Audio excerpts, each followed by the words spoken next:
Hola oyentes de Radio Sefarad, volvemos a contactar con Israel Winnicki en Por Israel en Voz. ¿Qué tal, Israel? Shalom, ¿cómo están? Muy bien, recordamos a los oyentes que la página de referencia donde la gente que hace Por Israel .org, en esa página encontrarán muchísimos artículos referidos al conflicto en Medio Oriente y a lo que es Israel, traducidos al español, por lo cual pues desde hace muchos años es referencia.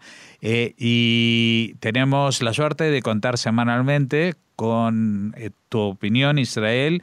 Hoy creo que vamos a hablar de un tema actual y un tema que es histórico, pero del que se cumple hay que rendirle un homenaje, ¿no? Dirígenos. Sí.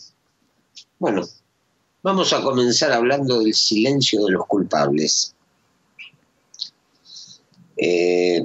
Sabemos que este fin de semana hubo 2 atentados en Israel. Un vehículo atropelló a 4 soldados, 2 de ellos murieron.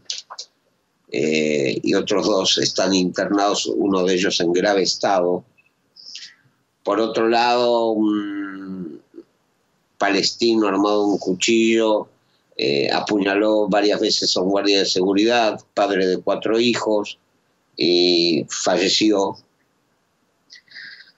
En un caso, en este caso hubo repudios por todos lados, tanto de figuras internacionales como de figuras de la política israelí. Pero faltó una voz. La voz de ese gran socio para la paz, la voz de ese digno dirigente, la voz de Mahmoud Abbas. Él no repudió el crimen, no repudió los atentados. Seguramente estuvo muy ocupado anotando cuánto van a pagarle a la familia de los terroristas y cómo van a poner su nombre a alguna calle o alguna plaza de los territorios palestinos. Uh-huh. Bueno. ¿Qué es lo que ocurre? Estos atentados no son casuales, son fruto de años de incitación, fruto de años de frustraciones gracias a los dirigentes palestinos. Y perdonen que sea pesimista, pero por más que desaparezca la dirigencia actual del pueblo palestino y suban dirigentes más pragmáticos, 70 años de odio no se van a poder borrar sino más.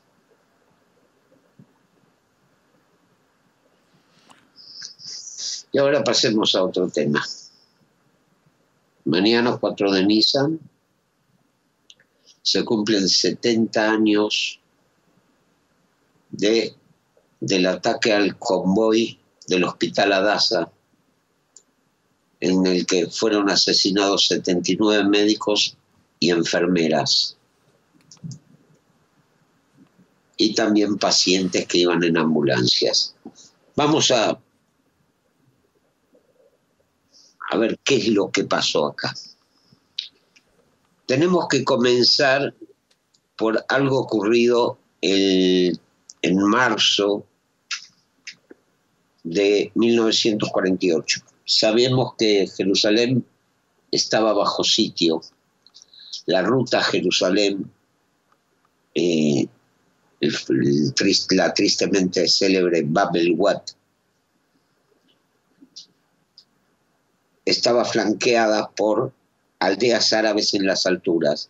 Esas aldeas posibilitaban que se cerrara la ruta a Jerusalén a los convoyes de suministros. Cuando venían los británicos, que todavía estaban al mando, se levantaban las barricadas.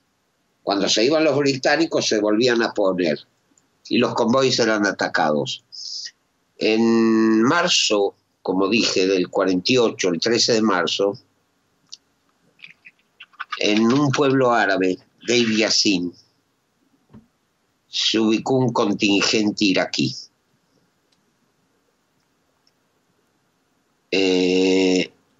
Para cortar la carretera entre Jerusalén y Tel Aviv.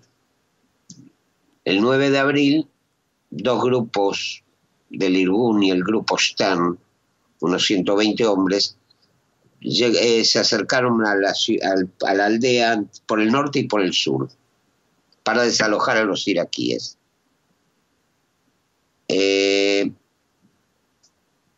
Venían con un camión que tenía un altavoz por exigencia expresa de Begin, comandante del Irgun, para dar a los aldeanos la oportunidad de rendirse o retirarse.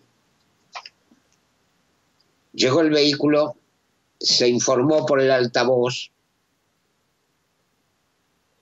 y el 75% de los pobladores lograron huir.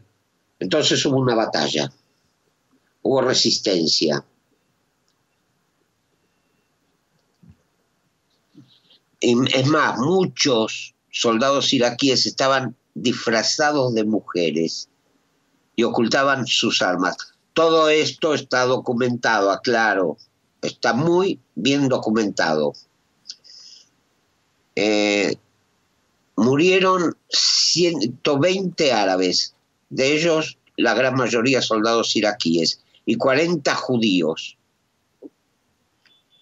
Al principio los pobladores hablaban de masacres, violaciones, etcétera, etcétera, pero historiadores árabes de la Universidad Beir Zeit de Ramallah admitieron que no hubo tal masacre sino un conflicto militar confuso en el que murieron muchos civiles. Por supuesto, comenzaron las exageraciones, se comenzó a hablar de todo tipo de violencias. Es más, se pidió que la emisora radial La Voz de Palestina transmitiera el relato de esas atrocidades para que los aldeanos árabes resistieran a los judíos. El efecto, entre paréntesis, fue el contrario, porque muchos de esos aldeanos, al escuchar todas esas historias, huyeron, aún sin haber visto a un judío.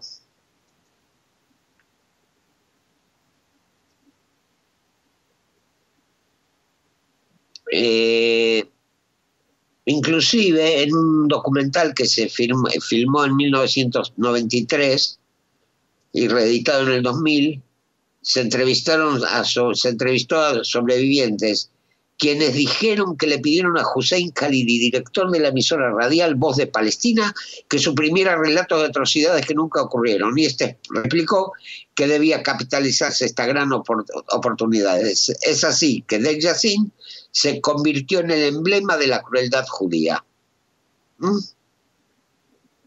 Ahora bien, ¿qué ocurrió? El 13 de abril vino la represalia por parte de los árabes. El monte Scopus en Jerusalén estaba bloqueado porque estaba en Jerusalén oriental. El 13 de abril, un convoy con 2 vehículos de escolta de la Haganá, 2 ambulancias y 2 autobuses se dirigieron hacia el hospital en las primeras horas de la mañana. El primer vehículo tocó una mina terrestre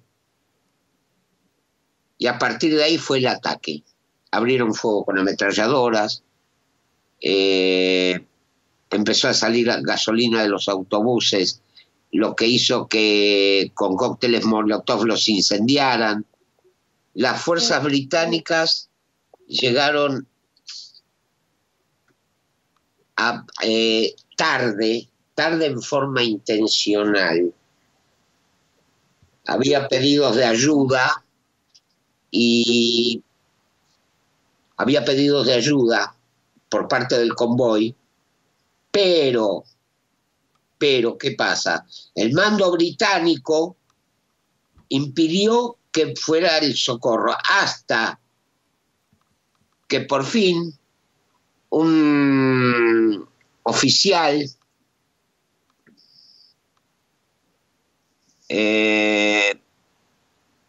llamado Jack Churchill y 12 hombres enfrentaron a cientos de árabes. Tras la matanza, Churchill supervisó la evacuación de 700 pacientes y el personal del hospital. En total, fueron asesinados 79 judíos. Algunos por disparos, otros quemados vivos en los vehículos. 20 de ellos eran mujeres. Entre los muertos estaba el doctor Jaime Jaski, director del hospital, y el doctor Moshe Ben David, que había sido llamado para dirigir la nueva escuela de medicina que en la década del 50 se creó en la Universidad Hebrea.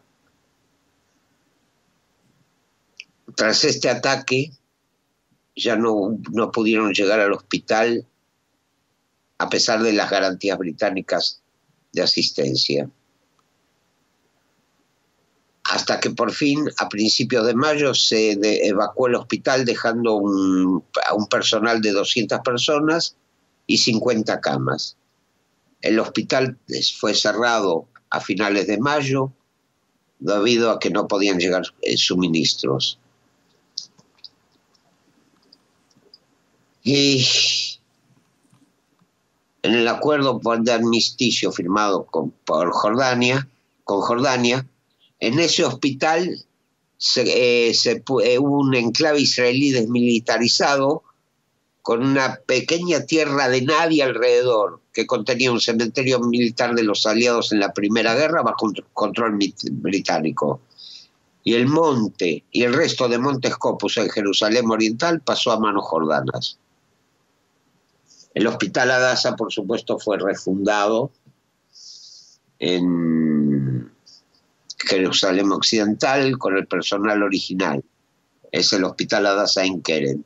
Y después de la Guerra de los 6 días se reanudaron los servicios médicos en el antiguo hospital del Monte Scopus. En síntesis, por una pseudo masacre que nunca ocurrió, 79 personas fueron asesinadas. Que sea su recuerdo para bendición.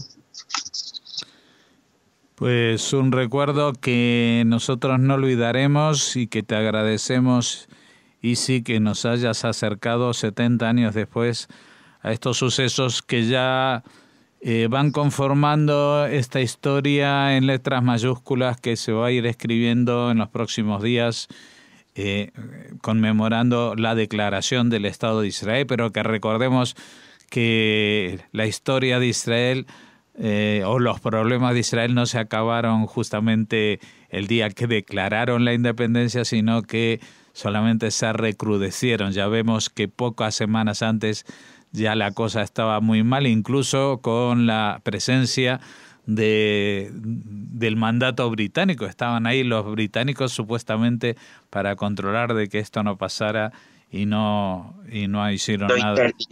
No intervinieron. En realidad el conflicto no empezó ni en el 48 ni en el 47. El conflicto empezó a partir de los años 20. Uh-huh. Que es muy poco después de que esa parte... El mandato británico. El mandato británico, y ya tenemos, creo que fue en el año 20 que mencionabas, la primera muerte de Trumpeldor en el norte por tropas árabes que mandaban los franceses para tratar de quedarse con esa zona, ¿no? Sí, exacto. El 1 de marzo de 1920 murieron 8 judíos en Tel Hai. Bueno, desde entonces la lista se ha ido ampliando y desgraciadamente también el mes que viene, justo el día antes de recordar con alegría la independencia de Israel, tendremos este día de la memoria de todos aquellos que cayeron en la defensa, incluidos esos primeros primeras víctimas de la constitución de este nuevo país. Gracias, Sisi, por habernos atendido y volvemos a estar en contacto la semana que viene, si te parece. Si Dios quiere. Hasta la semana que viene.